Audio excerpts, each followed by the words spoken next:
नमो तस्स भगवतो अरहतो सम्मा सम्बुद्धस्स। बुद्ध और उनका धम्म बाबा साहेब डॉक्टर अम्बेडकर द्वारा रचित कालजयी पुस्तकों के इस रचना संसार में आपका स्वागत है। आप जानते हैं कि इस समय हम लोग बाबा साहेब डॉक्टर अम्बेडकर द्वारा मूल रूप से अंग्रेजी में रचित ग्रंथ द बुद्ध एंड हिज धम्मा, इसका ये हिंदी अनुवाद आप तक पहुंचा रहे हैं। और ये जो हिंदी अनुवाद है, ये हिंदी अनुवाद डॉक्टर भदंत आनंद कौशल्यायन जी का है। आइए इस कड़ी में आगे बढ़ते हैं। आपको याद भी दिला देते हैं हमेशा की तरह कि ये बुद्ध और उनका धम्म के चतुर्थ कांड का चौथा भाग है। और इस चौथे भाग में तथागत बुद्ध ने जो गृहस्थों के लिए प्रवचन दिए हैं, उन प्रवचनों का कुछ हिस्सा बाबा साहेब ने बुद्ध और उनका धम्म में लिखे हैं। तो वही इस वक्त आप तक पहुंचाया जा रहा है। देखिए, इसमें बाबा साहेब लिखते हैं, छोटा सा शीर्षक है बुरा आदमी। हमने पिछली कड़ी में देखा था आदमी का पतन कैसे होता है। अब यहां समझते हैं कि बुरा आदमी ये क्या है। अच्छा आदमी, बुरा आदमी, ये सब हमें हमारे आसपास मिलते रहते हैं। तो देखिए कि यहाँ बाबा साहेब क्या बताना चाह रहे हैं तथागत बुद्ध की शिक्षाओं के हवाले से। तो देखिए, बाबा साहेब लिखते हैं कि चारिका करते समय तथागत बुद्ध ने उन भिक्षुओं को जो साथ चल रहे थे ये उपदेश किया। तथागत बुद्ध चारिका कर रहे हैं और चारिका करते करते जो भिक्षु उनके साथ हैं उनको वे उपदेश दे रहे हैं। तो भिक्षुओं को संबोधित करके तथागत बुद्ध ने कहा, क्या कहा? देखिए, क्या तुम जानते हो कि बुरे आदमी की पहचान क्या है? भिक्षुओं से पूछते हैं तथागत कि क्या तुम जानते हो कि बुरे आदमी की पहचान क्या है? तो भिक्षु कहते हैं, नहीं बनते। तो तथागत कहते हैं, मैं तुम्हें एक बुरे आदमी की पहचान बतलाता हूं। तो बुरे आदमी की पहचान इस समय तथागत बुद्ध बतला रहे हैं। तथागत कहते हैं कि कोई कोई आदमी होता है जो पूछे जाने पर तो कहना ही क्या, बिना पूछे ही दूसरों के दुर्गुणों का वर्णन करना शुरू कर देता है। ऐसे लोग हमें हमारे आसपास मिलते हैं कि पूछे जाने पर तो बात दूसरी, लेकिन बिना पूछे ही दूसरों के दुर्गुणों का, उसके सद्गुणों का नहीं, दुर्गुणों का वर्णन करना शुरू कर देता है। लेकिन पूछे जाने पर और प्रश्न किए जाने पर वह दूसरों के दुर्गुण बिना ढके, बिना छिपाए बड़े विस्तार से कहता है। भिक्षुओं, ऐसा आदमी बुरा आदमी होता है। अकारण किसी दूसरे आदमी की निंदा करना, अकारण किसी दूसरे के दुर्गुणों पर चर्चा करना और किसी दूसरे के दुर्गुणों को किसी तीसरे के पास में पहुंचाना, ये बुरी बात है, ये बुरे आदमी के लक्षण है। और इसलिए किसी की भी बुराई करते बैठना ये ही मूल रूप से बुरा काम है। कोई कोई आदमी होता है कि जो न पूछे जाने पर तो कहना ही क्या, पूछे जाने पर भी दूसरे आदमियों के गुण नहीं कहता और पूछे जाने पर, प्रश्न किए जाने पर वह दूसरों के गुण कहता है।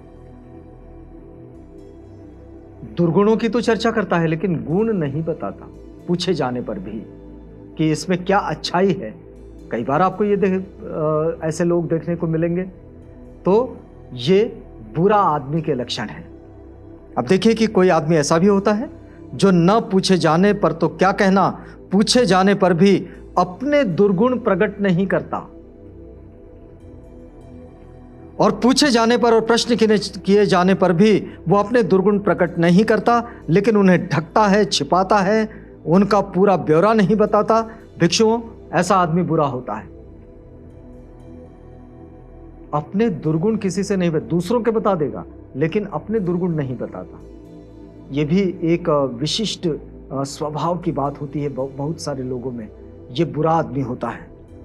और फिर देखिए आगे वे कहते हैं कि कोई आदमी ऐसा होता है जो पूछे जाने की तो बात ही क्या, बिना पूछे जाने पर ही अपने गुणों का वर्णन करता है, अपने गुण बताता है, अपने दुर्गुण नहीं बताता। और पूछे जाने पर भी, प्रश्न किए जाने पर भी वो अपने सद्गुणों का वर्णन करता रहता है। वो उनको ढकता नहीं, छिपाता नहीं, वह उनका पूरा विवरण देता है। भिक्षुओं, ऐसा आदमी बुरा आदमी होता है।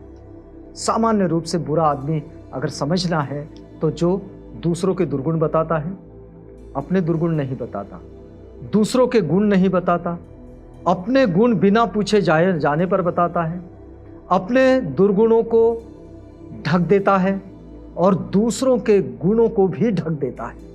ये बुरा आदमी, इसे चिन्हित करिएगा।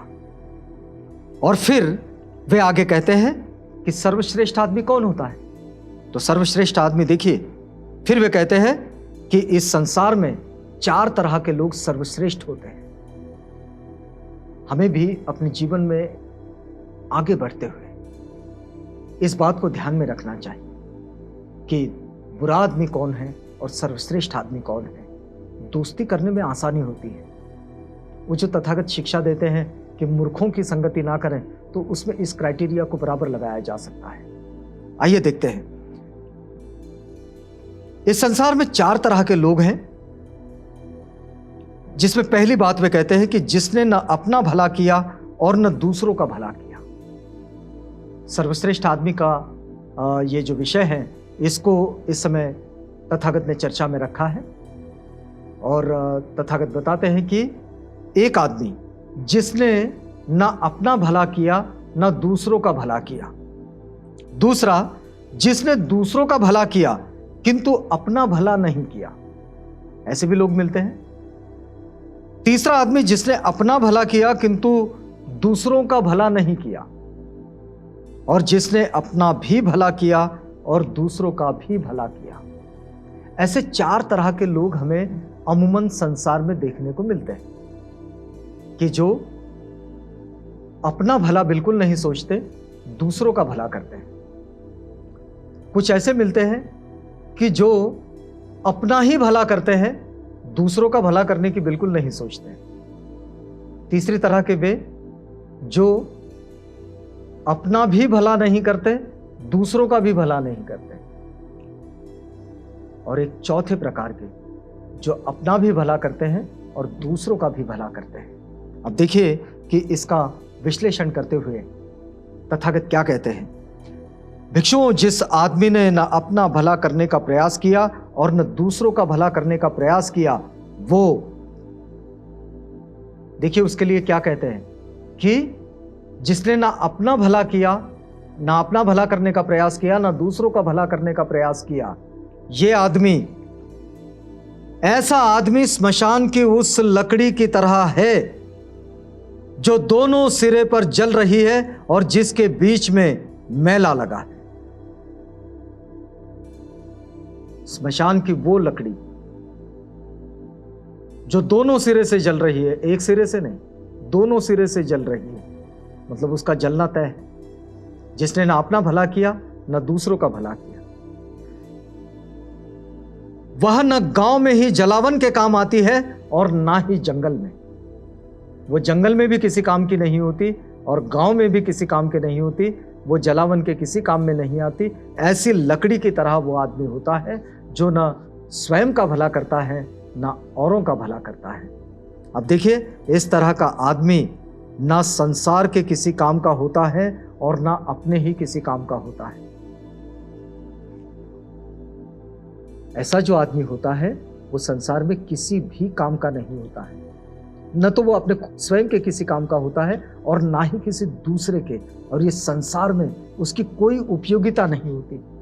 आपने देखा होगा बहुत सारे लोग ऐसे होते हैं जो किसी काम के नहीं होते, न स्वयं के लिए भी और न औरों के लिए भी। उनका इस पृथ्वी पर होना भी न होने के बराबर होता है, निरर्थक। तो ऐसे आदमी को हम आसपास हमारे देखते हैं। इस आदमी को तथागत बुरा आदमी की श्रेणी में भी नहीं रखते। ये बिना मतलब का आदमी होता है।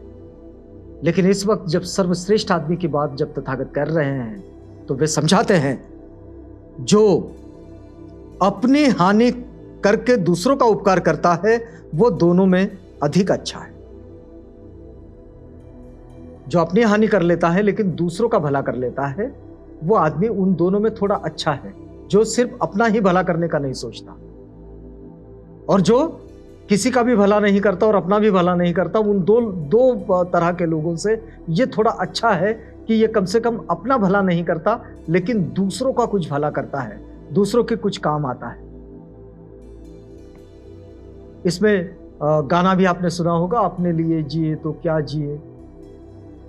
ऐसे भी लोग होते हैं जो अपने लिए नहीं जीते, औरों के लिए जीते हैं। तो ये वो आदमी है।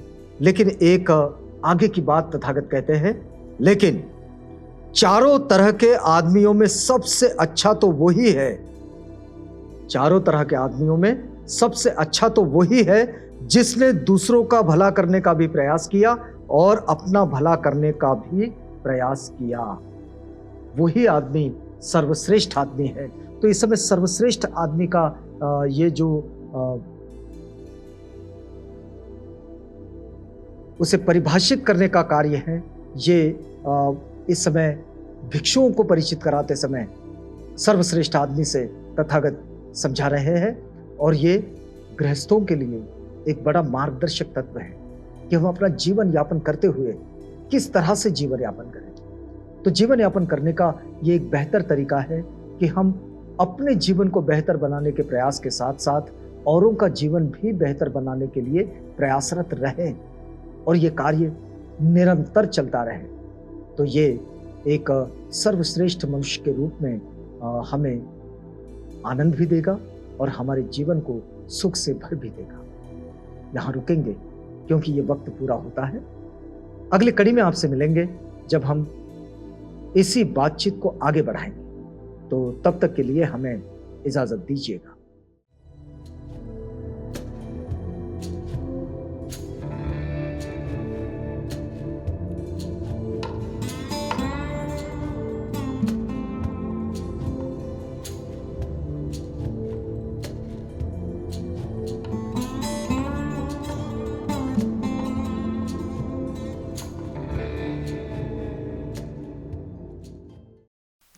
बुद्ध और उनका धम्म।